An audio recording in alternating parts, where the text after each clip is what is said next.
औज़ुबिल्लाहिमिनश्शैतानिर्रजीम बिस्मिल्लाहिर्रहमानिर्रहीम। शुरू अल्लाह तबारक व ताला के नाम से जो बड़ा मेहरबान और निहायत रहम करने वाला है।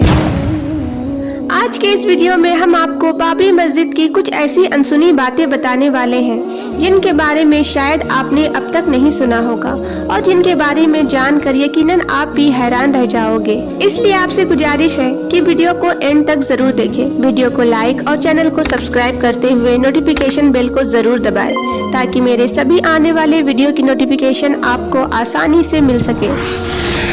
सबसे पहले तो हम आपको बता दें, ये बाबरी मस्जिद भारत ही नहीं बल्कि एशिया की भी सबसे फेमस यानी सबसे मशहूर मस्जिद थी। ये मस्जिद निर्माण और स्थापत्य कला का एक अद्भुत नमूना थी। इसे भारत का इस्लामिक द्वार भी कहा जाता था। बाबरी मस्जिद को बनाने में लगभग 2000 से भी ज्यादा मजदूरों ने काम किया था। इसे बनाने के लिए दुनिया भर से इंजीनियर और आर्किटेक्ट बुलाई गई थी। इस मस्जिद का निर्माण 1528 में बाबर के एक सेनापति मीर बाकी ने करवाया था। बाबरी मस्जिद 16वीं सदी में बनी उत्तर प्रदेश की सबसे बड़ी मस्जिद थी। इस मस्जिद को बनाने के लिए दुनिया भर से पत्थर लाई गई थी। ये भारत की अकेली ऐसी मस्जिद थी जिसमें आधुनिक एयर सिस्टम का इस्तेमाल किया गया था। इस मस्जिद को बनाने में ऐसी तकनीक का इस्तेमाल किया गया था कि जिससे इस मस्जिद में कभी भी गर्मी महसूस नहीं होती थी। आप में से बहुत ही कम लोग जानते होंगे कि अयोध्या में बाबरी मस्जिद को बनाने के लिए बड़े बड़े भट्टे लगाई गई थी जिसमें खास किस्म की ईंटों को तैयार किया गया था। और आपको ये जानकर भी हैरानी होगी कि बाबरी मस्जिद कभी अयोध्या की सबसे ऊंची इमारत हुआ करती थी। एक समय ऐसा था जब इसके ऊपर चढ़ने के लिए बड़ी बड़ी सीढ़ियों का सहारा लिया जाता था। इस मस्जिद में बना मेहराब 200 फीट ऊंचा था जिसे अजान देने के काम में इस्तेमाल किया जाता था। बाबरी मस्जिद भारत की अकेली ऐसी मस्जिद थी जिसको इस तरह से डिजाइन किया गया था कि अगर कोई इसके गुंबद के नीचे खड़े होकर बोल देता तो उसकी आवाज पूरी मस्जिद को सुनाई देती। ये अयोध्या की आसपास की सबसे बड़ी मस्जिद थी। इतिहासकारों की माने तो मीर बाकी ने बगदाद से वजू करने के लिए एक ऐसा आधुनिक वाश बेसिन मंगवाया था। इस पर खड़ा होते ही पानी निकलने लगता था। ये वाश बेसिन कई सालों तक बाबरी मस्जिद में इस्तेमाल किया जाता रहा। 3 गुम्बदों से बना बाबरी मस्जिद में एक कुआं भी मौजूद था जिसे सिफा वाला कुआं कहा जाता था। ये कुआं बाबरी मस्जिद के शहीद होने से पहले तक पानी देता था। 19वीं सदी तक इसे वजू करने के लिए इस्तेमाल किया जाता था। बाबरी मस्जिद के शहर में मौजूद इस कुएं का इस्तेमाल हर धर्म हर मजहब के लोग किया करते थे। आप में से बहुत कम लोग जानते होंगे कि बाबर ने भारत में 4 मस्जिद बनवाई है। इनमें से एक है बाबरी मस्जिद जो घाघरा नदी के किनारे पर बनाई गई थी। इस मस्जिद को बनाने के लिए बाबर ने पत्थर काटने वाली 1500 इंजीनियर को बुलाया था। साथ ही बाबर ने भारत में नमाज पढ़ने के लिए इमाम भी रखे हुए थे जो सदियों तक इस्लाम की तबलीग करती रही। और आप ये जानकर भी हैरान हो जाओगे कि बाबर ने बाबरी मस्जिद को बनवाया जरूर था लेकिन बाबर इसे देखने के लिए कभी अयोध्या नहीं आ पाया क्योंकि बाबरी मस्जिद की तामीर मुकम्मल होते ही बाबर इस दुनिया से चल बसा यानी कि उसका इंतकाल हो गया। कहा जाता है कि बाबर अयोध्या को मुगल सल्तनत का सबसे ताकतवर केंद्र बनाना चाहता था। यही वजह थी कि उसने पूरी ताकत लगाकर अयोध्या को मुगल सल्तनत का हिस्सा बनाया था। अयोध्या को पहचान दिलाने में बाबरी मस्जिद का एक बड़ा किरदार रहा है। ये इतनी खूबसूरत बनाई गई थी कि बाद में इसके डिजाइन को ताजमहल में भी इस्तेमाल किया गया था।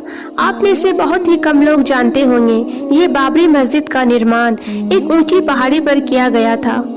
ये पहाड़ी बाढ़ से बचने के लिए अवध प्रांत की सबसे सुरक्षित जगह थी। बाबरी मस्जिद को मंदिर बताने का सबसे पहला काम निर्मोही अखाड़े का था।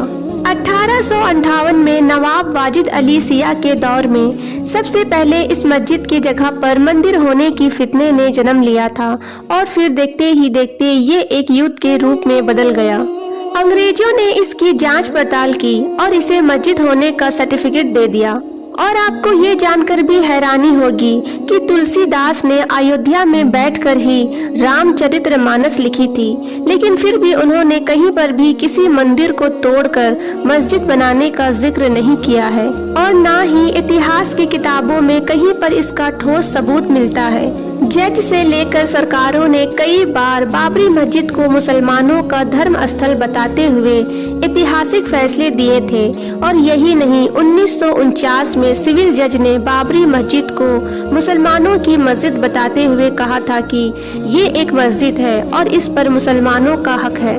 इसका निर्माण बाबर ने करवाया था।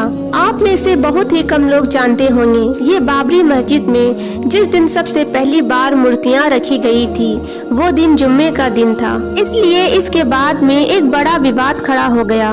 इसके बाद फैजाबाद कोर्ट के आदेश पर इस मस्जिद पर ताला लगा दिया गया था।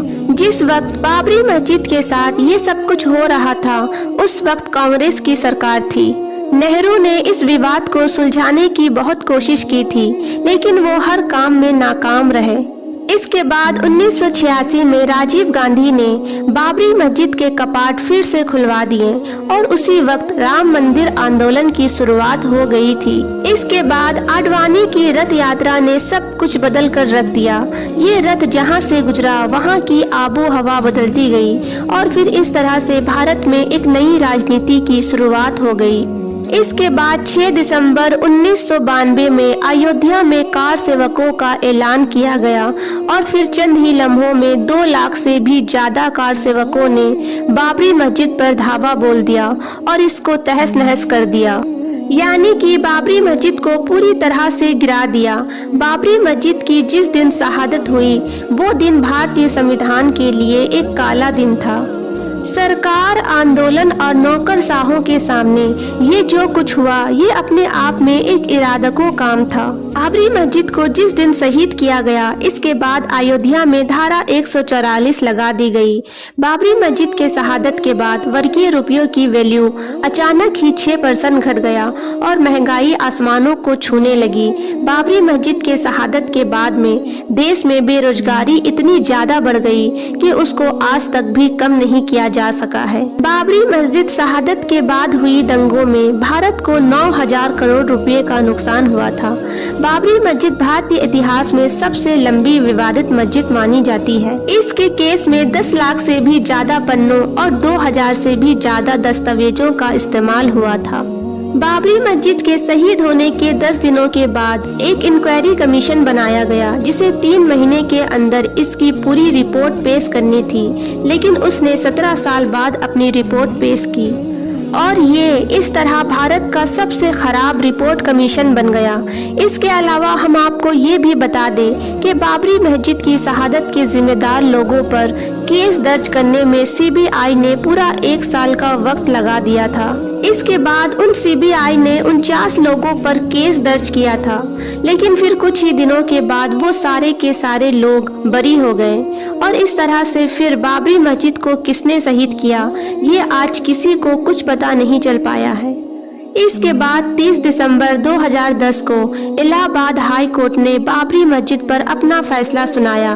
फैसले में ये कहा गया था कि बाबरी मस्जिद की जगह को 3 हिस्सों में बांट दिया जाए, लेकिन इसके बाद में ये मामला सुप्रीम कोर्ट पर पहुंच गया और आखिरकार सुप्रीम कोर्ट ने 2019 में अपना फैसला सुना दिया, जिसमें बाबरी मस्जिद की जगह मंदिर के लिए दे दी गई। हालांकि सुप्रीम कोर्ट ने ये भी कहा था कि बाबरी मस्जिद को शहीद करना गैर कानूनी था, ऐसा करने वाले सभी लोग अपराधी हैं।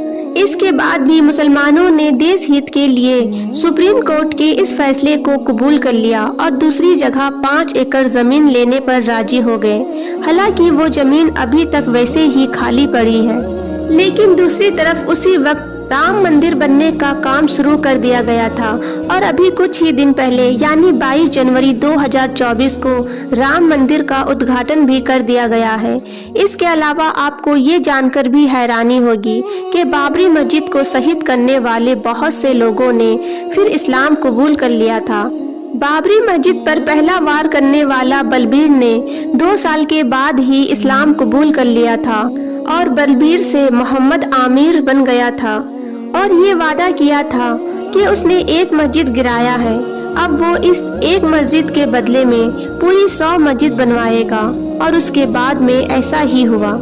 बाबरी मस्जिद भले ही शहीद हो गई, लेकिन उसका इतिहास आज भी लोगों के दिलों में जिंदा है और इंशाअल्लाह क़यामत तक जिंदा रहेगा।